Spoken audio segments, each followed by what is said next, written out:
Welcome to this episode of the ElectroNeek podcast, where we bring you the latest information in RPA and tell you how you can build, sell, and support your automation service business. So let's jump right into it. Hello, Alex. How are you, Ken? All right?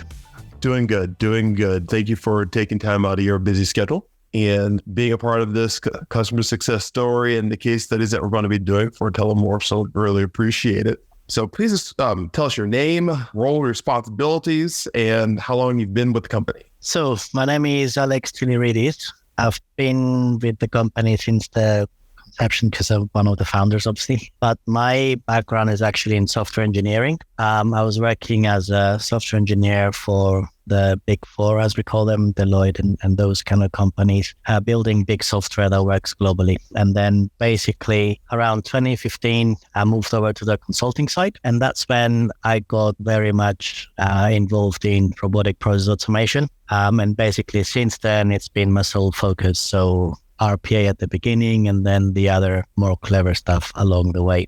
So in 2018, me and another two guys decided that we don't like the way the traditional consulting firms work. So we founded Intellimorph, and then, as they say, the rest is history. Intellimorph, though, is a bit of a hybrid organization, if you will, because unlike the traditional consulting firms, we also have our own internal team that builds software. And part of that was because, especially at the beginning, a lot of the solutions that we were relying on, the RPA platforms and everything else, they were quite immature, or they were targeting something very specific. And when it comes to real life business transformation, what you often find is that there's a lot of gaps, a lot of things that they couldn't do, and those sort of things. So in terms of being able to deliver, an end-to-end transformation, we needed other bits and pieces. So the idea was we can build those components, we can connect them all up and make a more seamless end-to-end transformation, which I think has, an even greater impact to the business that we were helping out. And that's kind of how all that started. And that sort of evolved into us building our own platform for certain things, because what we found is that in every engagement we go to, we always end up creating templates for this, templates for that, templates for the other. We have little tools and different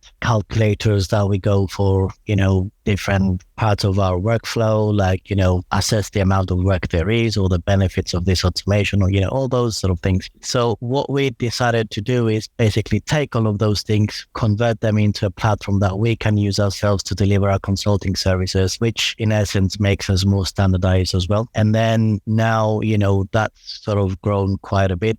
And it's part of the offering that we give our customers, and we work alongside each other. So we have the platform that we can capture the process information. So we can do the analysis on all of that, can do the documentation and all those good things on there. And then at the end, when something goes into production, that becomes our monitoring platform. So we can do that on a 24/7 basis. So since the beginning, the monitoring side has been something that was close to my heart, because when I was working in the consulting side, before Intellimorph, one of my biggest engagements was running a very big automation at a bank in the UK, where we had 160 digital workers working 24/7. So I basically designed and built the monitoring platform around all of that, which did a lot of things like, queue management and those sort of clever things to keep everything rolling across all of those machines.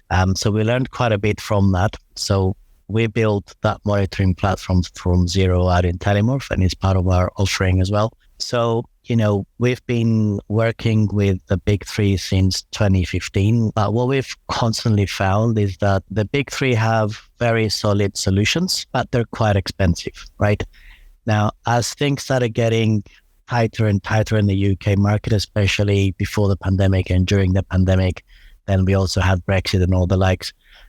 So what we found is, especially smaller organizations, the barrier to entry was too high because of licensing fees. So for them to make sense to invest in automation or a transformation project, the return on investment just wasn't there easily. So we started looking at different options to see how we can do this differently. And we did like a vendor assessment at the time. ElectroNeek was obviously one of those options. We got the guys to use all of the tools and give us feedback on, how they find it and all of that. And then it led to us basically thinking how we can now start building, a go-to-market strategy with ElectroNeek in mind as, our vendor of choice for things, for transformation projects, which are for small and medium sort of organizations, right? Now, for me, looking at the technical aspects of ElectroNeek, there's a lot that I like, right? And the fact that it's easy to integrate with the platform means we can actually get our, the platform that we built that we call Intellimorph Cloud and actually get ElectroNeek to connect into it. So then we can launch and monitor things from our platform as well, even if they're ElectroNeek based or something else, which means for us and our support teams, we have one tool that does everything irrespective of the RPA vendor that we use. The other thing is one of the projects that, we thought that ElectroNeek would be a good fit is, I think, one of the use cases that Shafi mentioned to you as well on the charity side. So when I looked at what ElectroNeek can do, I was thinking it would be a very good fit for them. So, that opened up basically a whole conversation around what can we do, what the future looks like, the art of the possible and all those crazy consulting terms that we throw out. And, we decided, there's a lot we can do with ElectroNeek. And I know that strictly speaking, the platform is not geared for enterprise level organizations. So there's a few areas where we would have to do a lot more work to close those gaps in essence, because there's no direct integrations from within ElectroNeek, but we were confident in our abilities to do that. So we thought we can do this. So let's just go ahead and, get this ingrained there and see how it goes. We were hopeful and optimistic that this would be fine. And it is. And basically for the last 9 months, our whole team has been trained up on ElectroNeek, and they're using this as a primary tool for what they do. And obviously doing this, in the third sector means that the more money we save these organizations, the more money they have to use for good things, which is ultimately what they're for, right? So it makes us feel good because it's not just saving money from a banker who just makes more money at the end of it, but, it has a good vibe as well. So, we're bringing something back to the community, if you will. So, yeah, I know that I spoke for a bit of extra time there, but I just wanted to give you a holistic picture of the history, so to speak, up till now. No, that's great. And I love what you're talking about, where the charity market and focusing on that and building that up, because that's going to be a great story to tell. Yeah. It's going to be read very widely. I know, and I'm quite sure it's going to be when we move forward with it. It's a great story, but also, it was a huge change for us as well, because previous engagements we've done were mostly in the financial industries, banking, insurance, that kind of thing. And those guys are focused on numbers and the bottom line, right? That's all they're fixated on. So when you're doing like an assessment and you're showing, what are the benefits of what we're bringing, the transformation project, they just look at, money in, money out. If that makes sense, that's fine. Go ahead and do it. But when we were talking and, pitching to the charity, they had no idea or interest in those numbers, right? So what they care about is how much more time do I have to do the work that I'm supposed to do to help, children, cancer research and whatever it is, right? And that sort of threw us off a bit, because I'm like, well, I don't know. We don't have calculators for that yet. So we almost had to rethink the whole approach and come up with something that basically works, in both ways, which led to the assessment tool that we're currently using. But, it was one of those initial conversations which I was, met with some questions I've never met before, because it was a very different way of thinking to what we were used to. But that's all good learning exercises, don't get me wrong. But that was, it just shows how different, this industry is to pretty much everything else. And I think, from a story to tell point of view, it doesn't get much better than this. It's pretty cool. No, I totally agree. It's giving me goosebumps while you're talking about it. Now, Alex, tell me, how did you get involved in, if you've been involved in charities before, like in your personal background, your company background, like do you support charity? Or find out about this? So I guess it's a combination of factors, but the way we got introduced to this charity in the first instance is we were presenting at Sessions Anywhere Imagine conference. So I was on stage presenting the work that we did on a different engagement. at the time in the manufacturing sector. And basically, the story we built was around, how we helped this organization improve in essence, and the few things that we did during our time there, right? And what happened is there were 6 people that did the presentation. We were one of them. The other 5 basically just stood there for 7 minutes and just tried to sell their organization. That's all they did, right? So they didn't give anything useful to the people who were in the audience. There's 2,500 people there sitting, what can I learn from here? And all they were hearing is, oh, we can do this, we can do this, we can do this. Whereas our story was a bit different. And I think that resonated a bit more. And a few people from the charity were there in the audience. So they sort of, looked out to speak to us afterwards when all the presentations were done. So we spoke to them then. And as it turns out, one of my ex-colleagues, his wife worked at the charity. So then, they also got to know us as people. And that's really what started those conversations, because when they started telling me about things that they do, I was like, but why are you doing this? You should be doing that, and that sort of spiraled. But don't get me wrong, when they went to the RPA vendor, the way the system used to work back then is the RPA vendor would propose, a consulting firm to help them out based on their expertise. So they were given to someone else. And, they went with them for a good 6 to 9 months, I think. They didn't get along very well. And then they basically said, okay, we need to reevaluate. And they went around, because they're an audited firm, everything they do has to be audited. So there has to be 3 options to choose from, and they have to explain why they went for the one they went for, right? So they went to market, so to speak. So they asked us to go and pitch, and they had another couple of organizations pitch alongside us. And we won that contract, and basically we've been there since then. So that was back in 2019.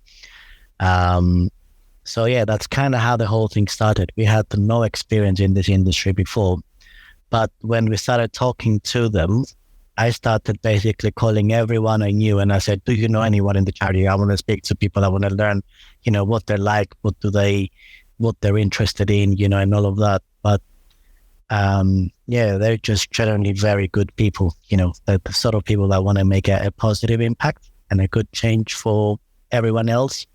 It's not about how much money they have or they don't have. It's about, trying to make an impact in whichever way you can. And that sort of, took me a while to get my head around it, because obviously all the conversations we're having were very different. So pretty much anything that we had, any decks, any presentations, everything we had was not relevant for them. So we had to basically start almost from scratch and build everything up for them so that it makes sense and it's something that they could relate. So yeah, that's kind of how the whole thing started. Wow. No, thank you for the background. I know that the team is really excited about doing a great job for you and for the charities and the companies that you work with. So how many employees are in the company now, and how many locations do you have? So it's 10 of us, and we have 2 locations. We're primarily based in the UK, where most of the consulting work is done. And we also have our R&D is out in Sri Lanka, basically. So the software development happens there. And obviously we use the Windows Azure platform, so everything is online and on the cloud. So we access everything from everywhere. Because obviously the work that we do is it works a lot better face to face. All the consulting stuff happens in the UK, and we always had people here because we're always on client side usually. Yeah, it's for us at least. Sometimes it's always better to shake hands and see right eye to eye in the same room to get things done. To be honest with you, when you're trying to learn about an organization, about a team, what works well and what doesn't work well, what I find is the most useful information happens around the water cooler. It's not in meetings, it's not in presentations, it's not in that. It's when you're talking casually to people and, they're in a relaxed environment where they can feel they can open up. Because in a meeting, especially with their manager there, nobody says the full story, right? And that's not what we need in order to help them. We need the real story, right? So it takes a different approach. So I think having both is what yields results, really. You're a hybrid approach to that. Yeah. So one of the sections that we have is kind of like the criteria for selection. So what else did you evaluate before you chose ElectroNeek, and what made you choose ElectroNeek? So for me, there's a few different things. So we looked at basically different vendors that could offer us a lower barrier to entry. So for us, the initial outlay of any organization had to be as low as possible. So we looked at things like OpenBots, and there's a few other tools that we looked at the time, even the open source ones like RPA Framework and all those sort of things. Because we have full stack developers here, we don't necessarily need to stick to something that's easy to use. We could do, the geeky stuff. But when we started evaluating things, for me, there's a few parameters that I was looking for. And one was, the speed of delivery, right? How quick it is to develop something with the platform, how wide the capabilities are of the platforms, and if it offers everything that we need in terms of, web and Windows and all those sort of things, right? And then how we can manage the platform and how well can it fit in the rest of our ecosystem. So as I mentioned before, one of the things I was looking forward to is plugging in all the electronic stuff into our platform. And because of the APIs and stuff, that's quite easy to do. So when we graded things between the different platforms, I think for us, this was the easiest one to use. It's sort of a blend between, a lightweight UI path on the design approach. And I do like, how the activities are broken down and how you connect the dots.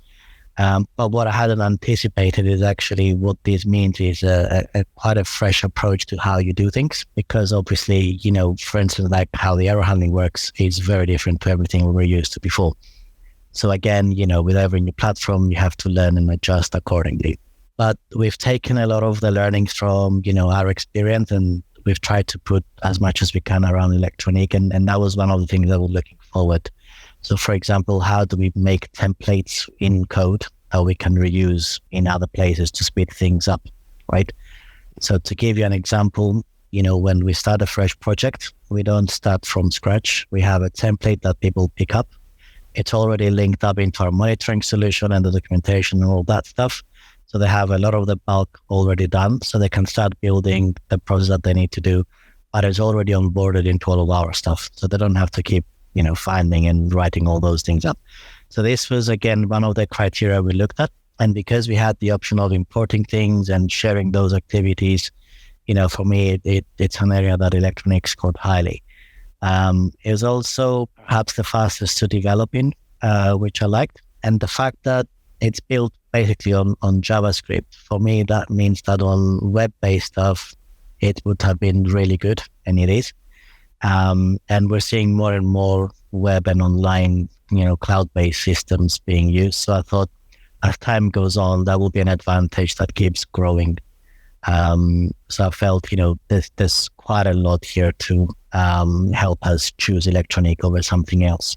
Thank you for that. And for ramping up and getting, teams up to speed, how long did it take to build the first bots with ElectroNeek? So what it was, we got everyone to go through all the training courses in the first week. And then the second week, we basically all sat down, hourly meetings every day, and everyone was given small tasks to do. And in that hour session, everyone was sharing what they did and how they did it to the rest of the group. So we're basically learning by teaching each other everything that we were doing. So I think we spent like 3 weeks going through this process. And then by that point, people were comfortable that they know how to do things and they knew enough. So at that point, we started basically taking the existing bots written in AA and translating them into ElectroNeek. But the first step for me was to come up with a design pattern that means that everyone will follow the same approach, so that the result is something that, is closely related to what everyone does to make support and all that stuff easier. So to build actual bots, it took us a bit of time because we had to do all the other components first and all the reusable components and the templates and all of that. But I think we knew enough about, building stuff in ElectroNeek So from basically month 2, the guys were able to start building things. It's just the first things we started building were not bots, were all the ancillary items, if you will, to make building bots easier, if that makes sense. Well, no, that makes sense. And did you start doing anything for internal uses first, or did you straight for clients? No, straight for client. There's not much to do for internal use. Everything's already been connected up and automated as much as possible, because that's my job and I don't want to do much. So yeah, that's the thing. So everything we do, over the years, we have like training courses and all sorts of things, because we are accredited trainers for other RPA vendors as well. So we have quite a lot of stuff that we use to train people up. So we've sort of converted some of that stuff for ElectroNeek, and got the guys working on that stuff basically to help speed up.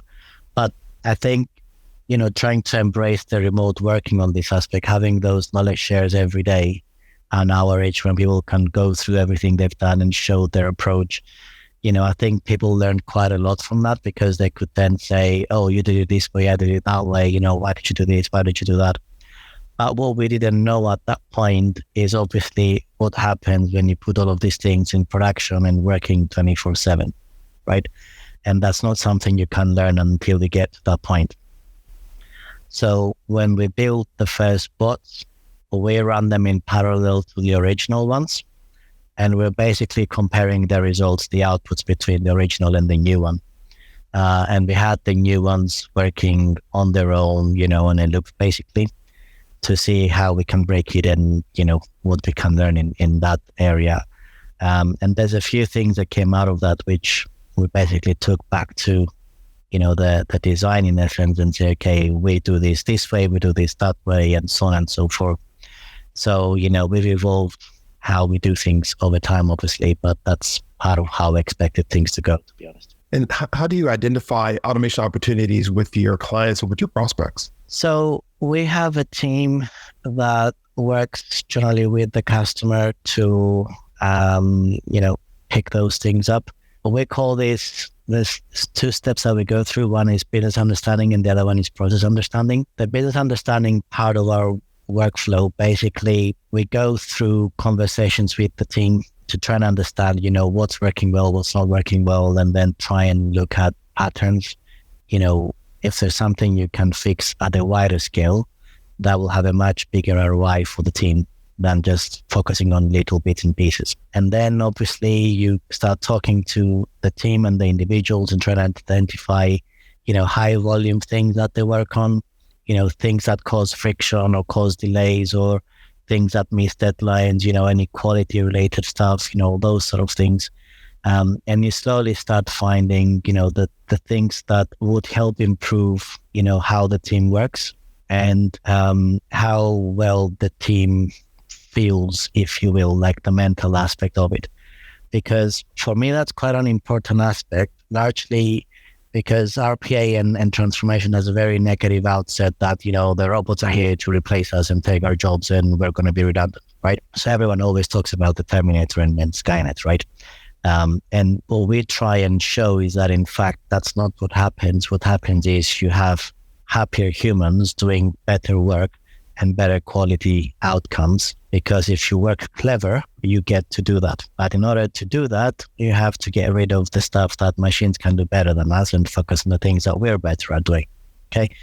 So I think in order to do that, you have to look at those elements as well. What makes a team work well and what are the things that stop the team from becoming high performant. So there is an element of us identifying what are the key metrics and the KPIs that we can use to identify the performance level of the team. And then, when we transform it, we can then compare what is it now compared to before. Can you show that this has actually improved and all those sort of things. So there is also the part of this exercise, which is after things are in production, 6 months later, take a snapshot. What does it look like now compared to before and all those sort of things? Because as you know, building 5 bots and putting them in production and then leaving is not really what we want to be doing, right? So we use all of these mechanisms both to be engaged with the customer, but also to say, we're here to help you for the long run. And these are ways that we can employ that can help in getting us there. And again, as I mentioned, the data capturing and all of those sort of bits happening on our platform. So we have a single portal that all the processes are identified on. So we have a nice backlog. So we can assess on the system, what the benefits are, how much time they're spending, what's the business cost of each process, all those good things. And we can then quickly assess, how quick it is for us to automate that and what will be the immediate benefit to the business. And then, we can compare these things and prioritize them based on their wants and needs. Some people just want extra time back. So it's not about, the highest ROI, for example. Some people care about reducing or managing risk. So you look at those things first, all of these sort of things. So it does depend from engagement to engagement. But what we try and do is capture as many of these things as we can, so we can then have the option of prioritizing accordingly for them. That's perfect. And talking about prioritizing for individuals, what type of automation processes that you see that will be the most in demand in the next 2 to 3 years?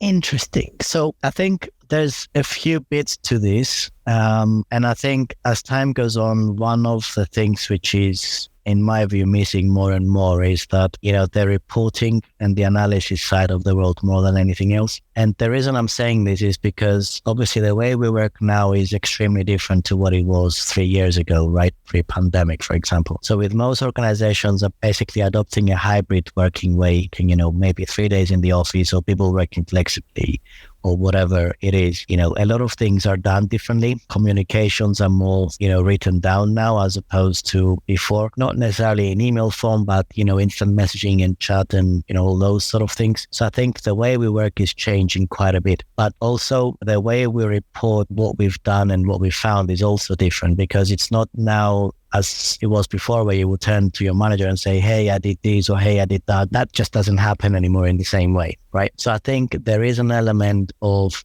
being able to visualize or show in a visual way, what's been accomplished and how and the timeframes and all those sort of things. So I think, the business intelligence aspect is going to increase in demand in order to do that, because every manager will need to show somehow that their team is still performant, whether they're working hybrid or not. And that's something they're being asked for already. But I think going forward is going to be a way of working that, you can't get away from not having this. The same way that, a consulting firm always needs to look at, you sell this, the cost is this, the profit is this, the margin has to be in this area.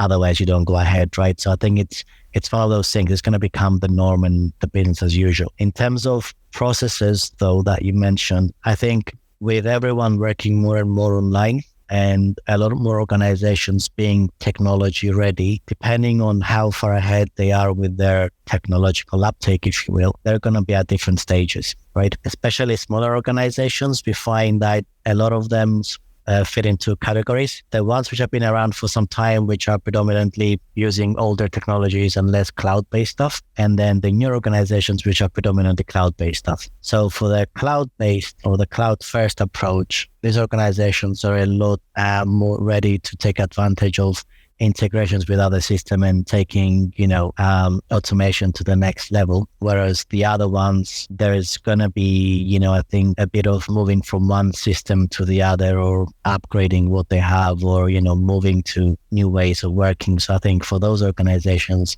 there's going to be a lot of migration projects and a lot of data transformation and those kind of things to move from one platform to the other. We've actually started seeing this already with some of our customers, because they're realizing that there's cheaper options nowadays for some of the things they used to do, 5 years ago or 10 years ago. So, now that everyone's more conscious about, costs, this is becoming, the push people need to start looking into improving themselves in some ways. And IT is an area that for a lot of organizations, especially if they're not IT literate or they don't have internal IT teams or, developers and the likes, they would want to outsource that. But outsourcing IT in the UK is not a cheap thing. So if you want to migrate from one system to the other, it can be a very expensive affair. So having, building an ElectroNeek bot, for example, to do that would be a much cheaper option and much easier thing to do. So some of these things, I think, will be quite interesting, and they will happen more and more. I think for organizations that have embraced cloud more, it's going to be more integrations with other systems and trying to get a more end-to-end integration from all of their systems and getting their data to do the work for them. So, it's just moving up to the next level, basically. So that's the kind of things I see more and more. So a lot of organizations and jobs are changing quite drastically. For instance, recruitment works very differently nowadays than before. So there's a lot more online background checks being done and all those sort of things. So we're seeing some automation in that area in terms of, again, this goes back to integrating different systems. But for instance, you can get the recruiter to integrate with a background check service. You can send the CV across or the passport or whatever. They'll do the background checks for you, tell you this person is fine or not. And then you have all of that information to share with your customer and all of those good things, right? So I think services are becoming, better quality and they're becoming more involved compared to before. So it's a bit of an improvement to what they used to do before in order to stay competitive while trying to manage costs in that sense. So I think, it's not a specific process that will be more in demand. I think it's type of things that are going to be happening given how things are moving, at least in the UK. Perfect. No, thank you for that. And I have one more question. What recommendations would you give first-time MSPs or IT providers that want to build a successful RPA business? This is an interesting one because actually, as much as I love RPA, the one thing we always say in every RPA sales pitch is RPA is not a silver bullet, right? It doesn't do everything and it will not solve all your problems, right? It's very good at certain things. It's very bad at certain others. You need to know what you're paying for and what you're getting, right? But I think some of the useful things for, MSPs and people who are going to be trying to sell RPA is to understand the total cost of ownership, which a lot of vendors don't like to say too much upfront, especially the expensive ones. But I think, our ethos is being transparent. So for me, that's something that I share pretty much from the get-go, right? These are the things involved. This is what you're going to be paying for. These are the components and so on and so forth. But I think you have to be, open with people and say, look, RPA is very good at these scenarios. It's very good at those scenarios. It's not very good at those scenarios, right? So if you have, processes or scenarios that fit in these areas, then that's great. Push it as much as you want, right? It is the best integration technology we have.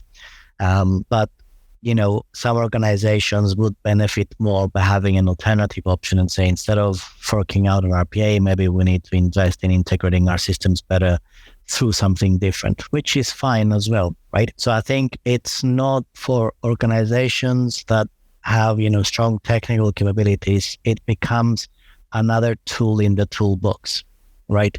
It's something extra that you can have that can, answer a lot of those questions. And what you need to look at is how quickly each tool can answer those, the challenges you have.